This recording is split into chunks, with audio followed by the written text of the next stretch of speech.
cake খাই ভাল পাই যদি সাৱধান যিকোনো মুহূৰ্ততে কাল অমানিশাৰ নামি আহিব পাৰে আপোনাৰ জীৱনলৈ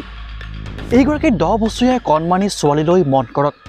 যিগৰাকী ছোৱালীয়ে নিজৰ 10 বছৰীয়াৰ জন্মদিনটো ঘৰৰ পৰিয়ালৰ সকলোৰে লগতে উদযাপন কৰি আছিল হাঁহি ফূৰ্তিৰে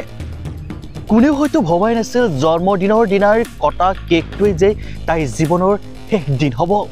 তাই জীৱনলৈ নামি আহিব পাৰে কাল অমানিশাৰ ঘটনাৰ বিৱৰণ অনুসৰি কন্যাগৰাকী জন্মদিন উদযাপন কৰিবলৈ অনলাইন যোগে এটা কেক অৰ্ডাৰ দিছিল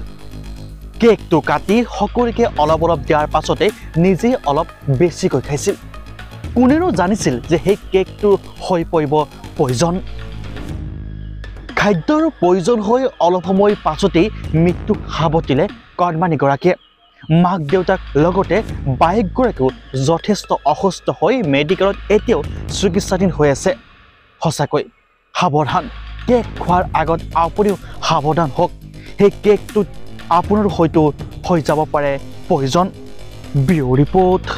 নিউজ 8 অসম